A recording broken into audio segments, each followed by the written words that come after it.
kayo guys.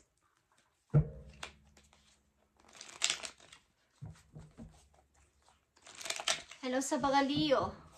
Sa mga Leo ang reading na to guys. Ngayong May 19, 2025. Sa mga Leo. Leo, this is for you. Tingnan natin na yung message guys. Sa mga Leo. Okay.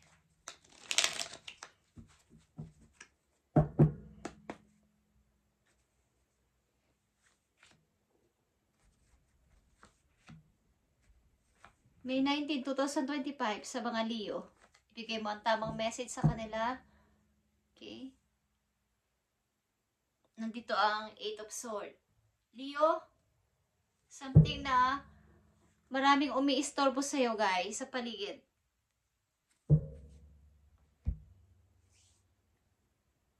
May mga hadlang sa paligid guys. Kayo ay mag-ingat. Okay.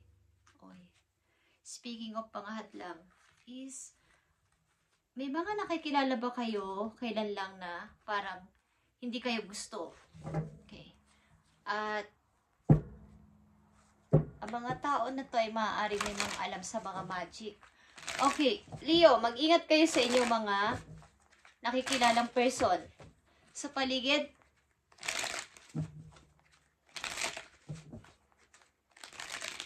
okay. Tingnan natin to, Leo. Parang may mga bumabagabag sa inyong isip at hindi naman ito eksaktong bumabagabag sa inyo na inyong kagustuhan but umaaligid sa inyo, okay? Nandito ang The Chariot, guys. Ang ilan sa inyo ay nagpipilit o gustong maiba naman ang gagawin sa buhay.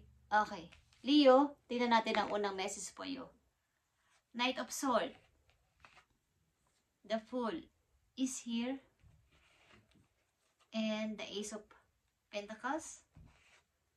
And the Queen of Pentacles. Okay. Yeah. Parang gusto ko ng bago. Maaring meron sa inyo nag-o-offer, guys, na kailan lang. At gusto ninyo itong itry. Gusto ninyong lumipat ng work o gusto ninyong pumunta sa place na yon para maiba naman ang buhay ko. Gusto ko i-accept itong opportunity na to. 10 of Cups. Okay. Para sa pamilya ko, kailangan ko kaya itong gawin o kailangan ko itong subukan? Plano ko itong subukan para sa pamilya ko. Okay? Para sa ikakabuti ng pamilya ko kung kayo ay nasa pamilya na o meron na kayong asawa o meron na kayong mga anak is gusto nyong itry itong paglipat na to o pag-alis na to para sa pamilya ko. The Fool is here. Ace of Wands. Okay. Mga bagong kaalaman, bagong mga adventure sa buhay gusto kong itry. Gusto ko rin namang maranasan ng iba't ibang bagay na hindi ko na naranasan dati. Ace of Pentacles. Okay. Is 7 of Pentacles. Okay. Kasi maipon man ako pero pakunti-kunti na tong nawawala. So, kailangan kong humanap ng ibang option o ibang mapagkakakitaan para ito ay hindi maubos ang aking ipon. Okay, guys. Queen of Pentacles is Queen of Pentacles, guys. Nakikita nyo to. Dalawa ang Queen of Pentacles dito. Kayo ay nanatiling nasa inyong posisyon na down to earth na person. Leo, as a Queen of Pentacles, kayo ay down to earth. Hidden na kayo ay tumutulong sa iba kahit na kayo ay, kumbaga may pagka-humble ang karamihan sa inyo.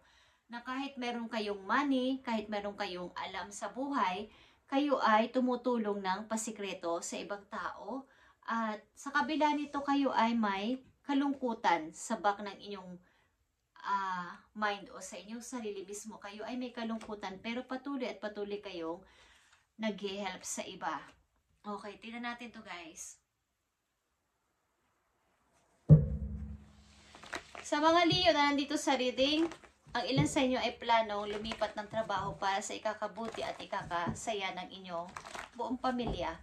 Ang ilan sa inyo ay gustong itry ang ilang mga kakaiba sa buhay at Nag-iisip na huwag mauubos ang inyong ipon. Bagamat may ipon na ako, gusto ko itong palakihin pa para hindi ito maubos.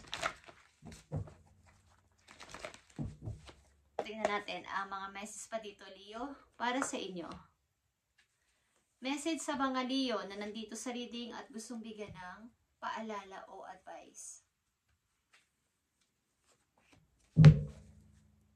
Okay. Stand your ground, Leo. Leo, panatilihin mo ikaw ay nasa inyong posisyon kahit na ano pa mang mangyari. Kahit ano pa ang sabihin sa'yo ng mga taong against sa'yo, galit sa'yo, hindi totoo ang pagtingin sa iyo ay manatili ka sa iyong pananaw at prinsipyo sa buhay. Okay? Pinapanatili mong maganda ang foundation ng inyong tahanan. Kayo man ay father o mother or nag-iisa na tumutugon sa inyong pamilya, single mom o single dad is pinapanatili ninyong maayos at matatag ang inyong pamumuhay. Guys, nakita nyo ang material and prosperity begins. Prosperity. Spiritual prosperity. Ibig sabihin nito, gusto ninyong bigyan ng karangyaan o kabutihan ng inyong pamilya. Gusto ninyong maging happy ang pamilya ninyo, ano man ang mangyari. Kahit kayo ay nag-iisa, kahit kayo ay sabihin natin na walang katuwang sa buhay, gusto ninyong bigyan ng maayos sa pamumuhay ang inyong pamilya. Ito man ay inyong mga magulang or mga kasamahan sa buhay o mga anak na kasama sa bahay. Gusto ninyong bigyan ng masaya at magandang pamumuhay o bahay. Okay. Triumph success is here is gusto naman ninyong ipakita sa lahat na kayo ay nakasurvive sa lahat ng bagay. At this time, ngayong taon na to, ngayong buwan na to, o ngayon mismong araw na to, is gusto ninyong pasimulan ang ibang adventure sa buhay ninyo, mga challenges na hindi nyo nalaman kahit kailan, hindi nyo na-try kahit kailan. Gusto ninyong subukan, sapagkat matagal kayong nahimlay sa kahirapan ng buhay at nalugmok doon. Kumbaga ay hindi kayo nakakilos, hindi kayo nakagalaw, o hindi kayo nabigyan ng pagpapahalaga ng ilang mga tao na matagal na panahon sa inyong buhay. So this time, gusto kong itry ang iba't ibang bagay sa sarili ko. Ito man ay mga desire ko sa buhay. Gusto ko sa buhay, gusto kong gawin. Is hindi ko nagawa dahil punong-puno ako ng pasakit, sakripisyo sa lahat ng aking mga minahal sa buhay. Ito man ay asawa, mga anak, or mga magulang o kapatid o relatives sa aking buong buhay. Is this time, gusto kong bigyan ng katuparan naman ng aking sarili. Yung gusto ko naman this time. Okay. Spiritual strength is here. Ibig sabihin nito, guys, punong-puno kayo ng sakripisyo, katulad ng sinabi ko dito, sakripisyo sa buhay at maaaring kayo ay breadwinner, lahat na lang ng mga responsibilidad sa tahanan o mga gastusin sa bahay, lahat-lahat na lang ng bills ay kayo ang nagbabayad o kahit ano, kayo ang umaako. Okay, ilan sa inyo, Leo? And the Queen of Pentacles is here is harmony. Ibig sabihin nito, nandito kayo sa relasyon na maayos din, Leo. Mayroong masayang relasyon din sa inyong kasintahan o asawa. Ilan sa inyo is nandito sa magandang kaya romantikong pag-ibig sa kasalukuyan sa mga Leo na nandito sa reading ay nasa romantikong pag-ibig at mahal nyo ang isa't isa. Okay? At kumbaga komportable kayo sa isa't isa kahit sa inyong pananalapi ay okay kayong dalawa ng person na to. At nagkakatugma ang inyong mga hilig sa buhay ng tao na to. Okay, sa mga Leo na nandito sa reading is May 19, 2025. Isinihikayat kayo ng inyong mga guides na ipagpatuloy ang sariling gusto sa buhay. Bagamat, kumbaga, ang ilan sa inyo ay matagal na na-stuck sa isang sitwasyon na hindi nasunod ang mga gusto sa buhay. This time, kung kayo ay nasa edad na at napalaki nyo naman na maayos sa inyong mga anak at okay na sila, ngayon naman ay sarili ninyo ang inyong isipin at mag-enjoy sa inyong buhay sa ngayon, okay? Ituloy ang mga pangarap sa buhay. Ano man yan, ano man ang inyong edad, guys, is pwede pa mangyari. Huwag kayong umistak o mag-stop sa pangangarap. Okay. Ilan sa inyo dito ay nasa tamang pag-ibig at nagmamahalan kayong dalawa ng tao na to? Maaring kayo ay dealing sa Gemini or kapareho ninyong fire sign or Capricorn is here, okay? Katulad ninyong fire sign or dealing kayo sa fire sign. Okay. Leo, tingnan natin ang message sa inyo ng inyong guides.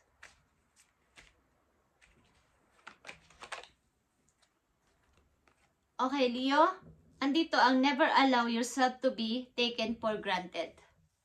It is better to remove yourself from the situation than to be treated less than you deserve. You are precious, you are worthy. Like I said dito sa pangalawang message ninyo,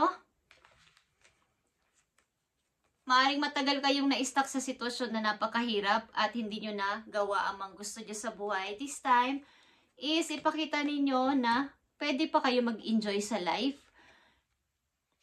Gawin ninyo ang gusto ninyo sa buhay at kumbaga, i-remove niyo yung mga tao na hindi deserve sa inyong sarili. Huwag nyo silang i-entertain sa inyong buhay ng napakatagal na panahon at tinitreat kayo ng less than you deserve. And lagi mong iisipin na you are precious, you are worthy. Okay, Leo? Kayo ay napakahalagang person at kayo ay deserve na maging masaya. Kaya andito ang harmony. Deserve nyo magmahal, Leo. Huwag kayong matakot magmahal. Deserve ninyo na mahalin at magmahal. Okay? Tingnan natin ang last message po yun, Leo. Ngayong May 19, 2025. May 19, 2025. Sa mga Leo.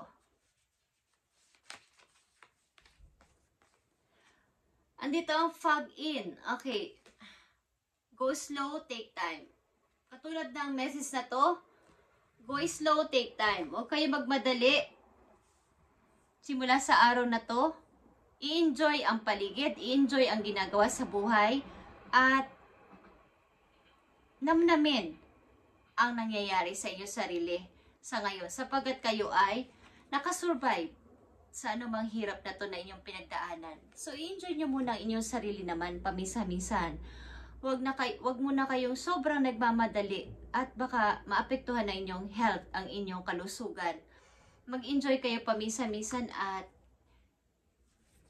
kumbaga ay nakita niyo to. Savor your life. Passion and pleasure. Kung gusto nyong kumanta, sumayaw, something na ito yung desire ng inyong puso, gawin sa buhay, is gawin nyo kahit isang buwan o sa inyong mga holidays. Panatilihin yung kayo ay bata pa at batang inyong heart. Huwag kayong magpatalo sa problema. Okay, Leo, thank you and God bless. At inuulit ko, maaring may manggumugulo sa inyo guys sa nakaraan or may mga taong istorbo sa buhay ninyo sa paligid na mga bago nyo lang kakilala. Mag-ingat kayo, Leo. Thank you and God bless.